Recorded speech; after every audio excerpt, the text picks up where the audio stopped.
Los Chavales, il faut continuer à prendre ses marques avec l'effet Xabi Alonso. Le Real Madrid doit s'habituer au nouveau style de Xabi Alonso. Donc toujours dans cette continuité-là avec les matchs de la Coupe du Monde des clubs. Il y aura bien sûr ces derniers matchs de la phase des groupes pour le Real Madrid. Ce sera bien sûr face à Salzbourg durant la nuit de jeudi à vendredi. Buenas a todos y a todas, j'espère que vous allez bien, c'est Batikouné de Madrid. On se retrouve pour une nouvelle vidéo à propos du Real Madrid. Bien sûr, cette projection justement sur le match face à Salzbourg dans la nuit de jeudi à vendredi à 3 h du matin et surtout peut-être commencer à se projeter en cas d'éventuelle qualification pour les huitièmes de finale sur ce qu'il pourrait nous attendre justement lors de ces huitièmes de finale qui commenceront dès ce week-end. Vamos! Eh bien, Los Chavales, toujours un plaisir de vous retrouver donc pour parler du Real Madrid. On s'était bien sûr quitté la dernière fois donc sur la victoire du Real Madrid face à Pachuca. Donc c'était lors de la deuxième journée de la phase de groupe de justement cette Coupe du Monde des clubs. Et bien sûr un Real Madrid qui aura quand même fait forte impression, notamment au niveau de son efficacité, donc justement avec 3 buts qui ont été marqués alors que l'équipe madrilène était réduite à 10 contre 11, c'était assez rapidement, bien sûr avec un carton rouge qui a été reçu pour Raúl Asensio. Bien sûr, on avait déjà parlé de ce cas-là sur la vidéo précédente, sur des extraits sur ma chaîne TikTok et sur ma chaîne YouTube. On va évidemment pas revenir là-dessus. On sait bien sûr que Raúl Asensio a le droit de faire des erreurs, même si c'est vrai qu'on a l'impression que c'est pas permis. Mais vous le savez très bien, on reste des êtres humains. C'est impossible de faire à chaque fois des matchs sans erreur, même si c'est vrai que Raúl Asensio les enchaîne. Et bien voilà, ce sont des choses qui arrivent. Mais bien sûr, le défenseur espagnol a tout notre soutien. Donc bien sûr, comme on le disait, un Real Madrid qui aura su s'adapter, qui aura fait cette différence.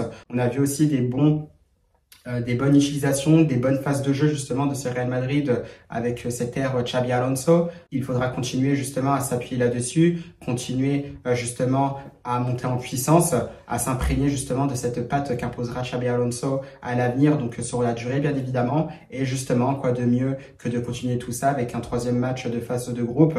Donc ce sera face à Salzbourg, donc dans cette nuit de jeudi à vendredi, donc à 3 h du matin. Un match bien sûr qui reste malgré tout important parce qu'on vous le rappelle, c'est un Real Madrid qui n'est pas qualifié, du moins pas mathématiquement. On est à égalité de points avec cette équipe de Salzbourg, donc 4 points chacun pour les deux équipes.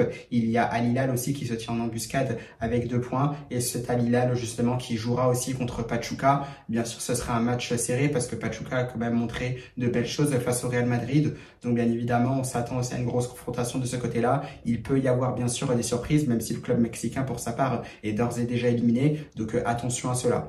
Et de notre côté, nous, pour le Real Madrid, il faudra bien sûr s'imposer face à cette équipe de Salzbourg. Un Real Madrid, bien sûr, qui part nettement favori. On sait parce qu'on a déjà affronté cette équipe de Salzbourg, justement, lors de la saison, justement, 2024-2025 qui vient de se terminer. Donc, dans cette nouvelle phase de groupe, justement, de la Champions League. Un Real Madrid qui s'était imposé assez facilement. Je n'ai plus le score exact, mais je crois qu'il y avait 2 ou 3 buts de Vinicius Junior. Ça, je m'en souviens très bien. Avec aussi une passe lumineuse de la part de Luka Modric.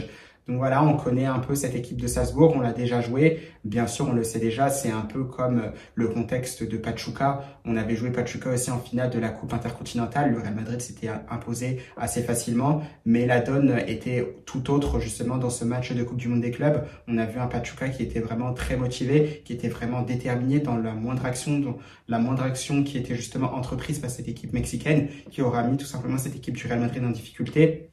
Ça pourrait être justement la même chose face à Salzbourg parce que c'est une autre physionomie, c'est une autre compétition. Salzbourg aussi a cette qualification entre les mains. Pour le moment, ils sont qualifiés à la 2e place. Vont-ils chercher à avoir la 1re place? Eh bien ça, justement, c'est une très très bonne question. J'attends de voir justement ce qu'il se passera parce que c'est vrai qu'il n'y a pas forcément trop de calculs à avoir parce qu'il y a Al Hilal qui est juste derrière avec 2 points. Et vous le savez, si Salzbourg ne s'impose pas, Al Hilal en cas de victoire pourrait justement passer devant Salzbourg. Donc je pense qu'il n'y aura pas forcément de calcul parce qu'il y a aussi ce tableau final et ça on y reviendra justement après pour ce qui concerne les deux équipes, donc au niveau des attentes pour ces huitièmes de finale. Mais on se dit que dans ce match-là, il pourrait ne pas y avoir de calcul. Et ça tombe très bien pour un Real Madrid aussi, qui jouera sa carte à fond aussi également, je pense, parce que le Real Madrid se doit aussi de terminer premier. Est-ce que aussi ils vont chercher à calculer justement leur place dans ce groupe-là? À voir, parce que ce qui attend justement le Real Madrid à partir des huitièmes de finale, ça peut être aussi costaud en cas d'une première place. Comme je disais, on y reviendra après. Mais voilà, un Real Madrid qui part cependant favori face à cette équipe de Salzbourg. C'est vrai que les joueurs, je ne les connais pas très bien côté Salzbourg.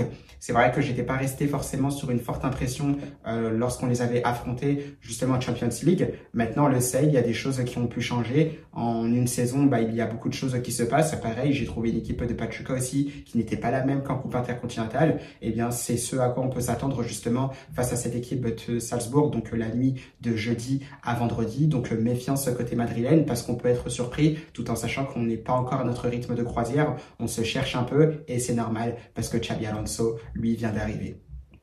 Donc voilà, on a vu des très belles choses côté Real Madrid. Donc on attend justement à ce que le Real Madrid s'appuie sur les bonnes choses qui ont été faites face à Pachuca et aussi les bonnes choses qu'on avait vues notamment face à Lille. Donc pareil, je m'attends peut-être à une même composition d'équipe. On va certainement retrouver aussi Thibaut Courtois dans les cages. En défense centrale, bien sûr, ce sera peut-être un changement. Donc Rudiger pour Raúl Asensio justement qui est suspendu. Donc il pourra être de retour à mon avis qu'en cas de huitième de finale si le Real Madrid parvient à se qualifier. Donc voilà, Rudiger avec Dino Aysen, ça peut être justement la défense type aussi si le Real Madrid joue à 4 défenseurs, Rudiger justement avec Dino Aysen. Donc à voir parce que ça peut permettre justement aux deux de travailler leur complémentarité et ça j'aime bien parce qu'on peut avoir justement un défenseur rugueux comme Rudiger, déterminé avec aussi quand même pas mal de vices, ça faut le dire, avec la technique aussi, l'intelligence de Dino Aysen. Ça peut être très intéressant. Je trouve qu'il peut y avoir de la complémentarité entre ces deux-là. À voir si Xabi Alonso les alignera justement face à Salzbourg, donc cette nuit de jeudi à vendredi. Mais en tout cas, ça peut être prometteur cette défense-là pour la saison prochaine. J'ai hâte de voir ce qu'ils pourront nous montrer si ces deux-là sont alignés, c'est-à-dire Rudiger et Dino Aysen. Donc voilà, après à gauche, ce sera certainement Fran Garcia. Donc là-dessus, il n'y a pas de changement. Aurélien Tchouaméni, lui, devrait certainement récupérer une place au milieu de terrain. À voir justement si on repart avec le même milieu de terrain parce que je pense que finalement, Arda Güler pourrait être intégré dans ce 11 de départ. Donc est-ce que Tchouaméni commencera titulaire? Est-ce qu'on commencera un peu plus en 4-4-2 en losange? Parce que derrière aussi, si Vinicius Junior a l'air de partir comme un intouchable, donc du moins devant. Alors à voir si c'est plus côté gauche ou un peu plus réaxé, si on est notamment en 4-4 dans losange, même si on a vu que le Brésilien avait tendance aussi à réoccuper cette place côté gauche. Et maintenant à voir avec qui il va être. Est-ce que ça va être avec Gonzalo Garcia ou est-ce que ce sera avec un potentiel retour de Kylian Mbappé qu'on a vu justement se réentraîner? C'est vrai que même si on a vu certaines images, il n'avait pas forcément bonne mine. C'est normal avec voilà la maladie qu'il avait. Je pense que c'est normal, il est en train de récupérer. Donc à voir s'il sera disponible. Ce qui est sûr, c'est qu'il ne sera pas forcément à 100%, ce qui paraît aussi logique. Maintenant, ce qui peut être bien, c'est que au niveau des muscles, au niveau des jambes, je pense que ça a pu quand même se reposer. Il y a pu avoir certainement une petite coupure. Ça, je pense que ça peut être pas mal aussi au vu de tous les matchs qui s'enchaînent. On a l'impression qu'il n'y a pas d'arrêt. Donc, je pense que ça peut être aussi un mal pour un bien pour Kylian Mbappé de revenir, même s'il était malade. Je pense que finalement, tout ce qui est muscles, surtout ce qui concerne les jambes, donc les cuisses, les ischios, les quadriceps, les mollets, donc avec un Kylian Mbappé aussi qui court extrêmement vite. On sait que ces ischios aussi sont tellement sollicités, pareil pour tout ce qui concerne les psoas pour la frappe et j'en passe. Donc voilà, je pense que ça a pu le reposer, ça a pu lui permettre justement de récupérer un peu au niveau de cette partie du corps-là, bien qu'il était malade. Donc maintenant, on attend de voir s'il sera disponible justement pour ce match face à Salzbourg. Donc pour le reste, ça part pratiquement pour la même chose. Donc on attend aussi un Arda Güler potentiellement titulaire. C'est vrai qu'on aime bien aussi quand il est là, Güler. Donc ça pourrait être certainement numéro 10.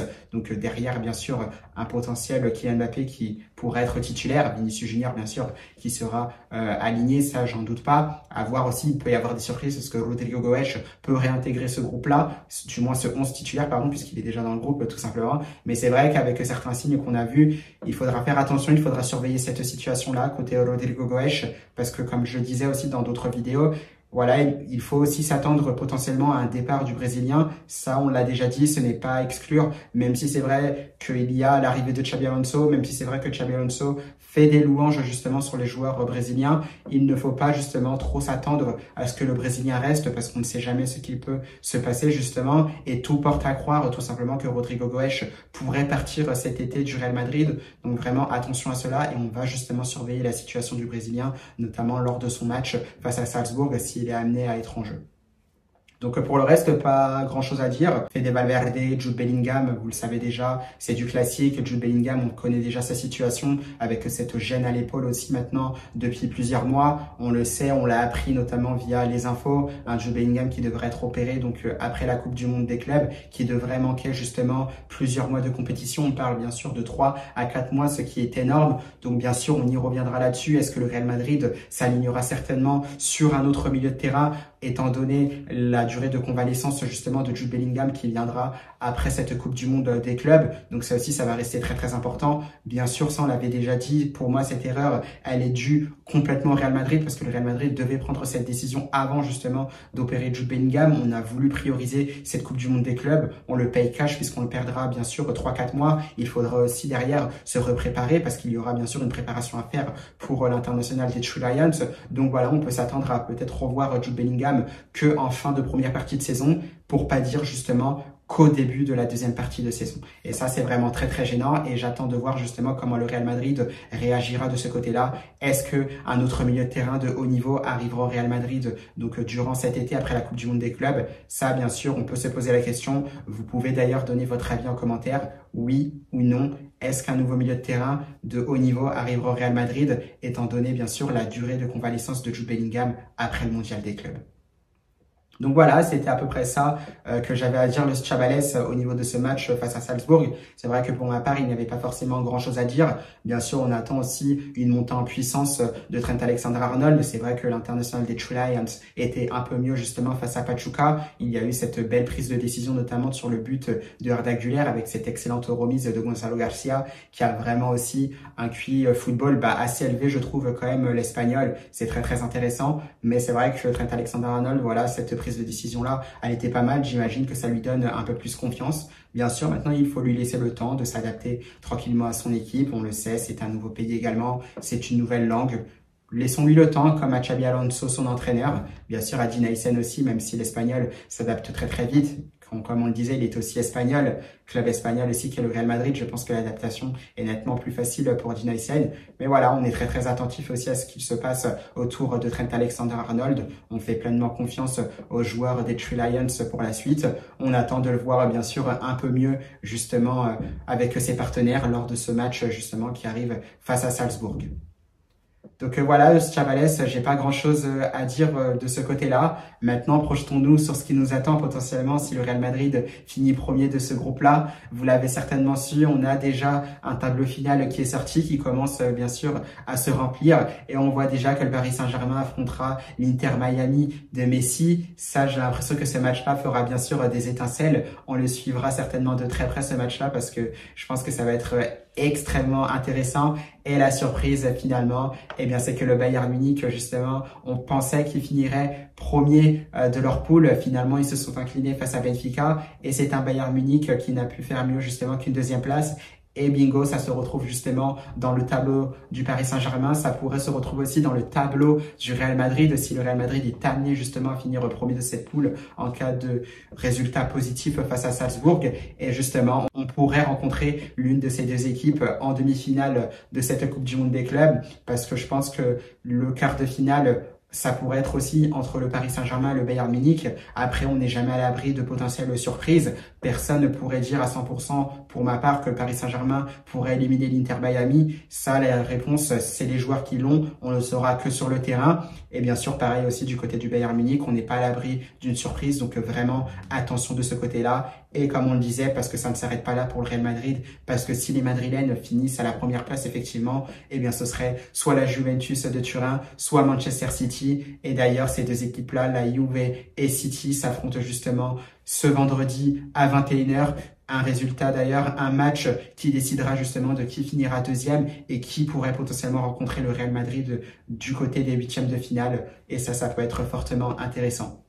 Donc vous l'aurez compris, Los Chavales, Si on parle de favoris, si on parle de logique, le futur vainqueur justement de cette Coupe du Monde des clubs pourrait être justement de ce côté-là, avec un Paris Saint-Germain, avec un Bayern Munich, avec un Real Madrid potentiellement, avec un Manchester City ou une Juventus de Turin. Donc là, vraiment, ça va être explosif et on sent justement que de l'autre côté, ça peut être un peu plus équilibré justement, donc avec des équipes aussi assez homogènes où tout le monde, bien sûr, aura sa chance comme du côté justement des très grosses équipes. Donc bien sûr, on verra ce qu'il se passera de ce côté-là. Mais en tout cas, c'est vrai que ça promet pour le Real Madrid, bien sûr, une belle fin de compétition avec des matchs qui pourraient être aussi explosifs parce qu'on le rappelle, c'est aussi à élimination directe. Maintenant, on prend aussi le facteur fatigue pour les joueurs. On sait qu'ils sont fatigués. On l'avait vu notamment avec les joueurs du Paris Saint-Germain pour qui ça peut être difficile, mais ils peuvent quand même gagner justement cette Coupe du Monde des clubs. Pour moi, tout le monde a sa chance, bien évidemment. Donc, on verra ce qu'il se passera pour le Real Madrid. Mais déjà, avant même de penser au huitième de finale, eh bien déjà, voir ce qu'il se passe justement entre la Juve et Manchester City ce vendredi à 21h. Et surtout, le Real Madrid doit se concentrer ce vendredi, excusez-moi, c'est plutôt le jeudi, pardon, le match entre le Manchester City et la Juventus Turin, parce que je confonds un peu étant donné que le Real Madrid joue la nuit de jeudi à vendredi, donc City-Juventus, pardon, c'est ce jeudi à 21h. Et bien sûr, à côté de ça, eh bien, le Real Madrid, on se concentrera sur notre match face à Salzbourg, déjà gagner ce match, avoir un résultat positif avant de penser au huitième de finale. Mais dans tous les cas, en cas de première place, on sait quasiment déjà ce qui nous attend et ça va être du très très lourd. Donc maintenant, c'est aux joueurs de continuer à bosser. À eux, je pense d'être conscients, je pense qu'ils le sont déjà, de ce qui les attend en cas de qualification. Maintenant, faire le travail face à Salzbourg et on attend pas mal de choses. Donc voilà, le Chavales, ce sera tout pour cette vidéo. Je ne sais pas à quelle heure est exactement la conférence de presse de Xabi Alonso, donc pas sûr de pouvoir m'aligner dessus. Ce qui est sûr, c'est que bien évidemment, je vais regarder aussi ce match, donc la nuit de jeudi à vendredi à 3h du matin, donc le Real Madrid face à Salzbourg. J'essaierai de faire un débrief aussi dans la foulée, donc à mon avis, ce sera peut-être entre 5h et 6h du matin. Peut-être même pour dire aussi 7h. Donc voilà, il n'y aura pas forcément de vidéo de conférence de presse Los Chavales. Pareil aussi, il n'y aura pas forcément de petits extraits, donc TikTok ou YouTube sur ma chaîne, donc certainement sur la journée du vendredi. Donc voilà, au moins je vous aurais prévenu. Maintenant, moi, je vais essayer de regarder aussi ce match, même si c'est vrai que c'est pas facile avec ces fameux décalages horaires qui nous obligent à regarder le match à 3h du matin. Mais je pense que finalement, ça peut être mieux en grande partie pour les joueurs parce qu'on pense aussi aux joueurs. Je pense que si on veut qu'ils donnent le meilleur d'eux-mêmes, il faut que le match aussi soit à la meilleure heure possible pour qu'ils puissent jouer dans les meilleures conditions possibles. Et là, je pense que c'est justement à 3h du matin pour nous, 21h heure locale du côté des États-Unis. Donc bien sûr, on verra ce que ça donnera. Donc voilà, Los Chavales, j'espère que cette vidéo vous aura plu. On attend justement encore une fois une bonne prestation du Real Madrid, voir encore une fois des belles choses. Bien sûr, il y aura peut-être des mauvaises choses, mais nous sommes là bien sûr pour aider à les corriger, pour les relever bien sûr avec respect. Et on espère justement une victoire parce que bon, on reste quand même des footeux, on reste quand même des compétiteurs et c'est vrai qu'on aime quand même voir le Real Madrid gagner. Donc voilà, Los Chavales, je vous souhaite tout simplement une bonne soirée. Bien sûr, un bon match si vous le regardez tout simplement. Et surtout, à la Madrid!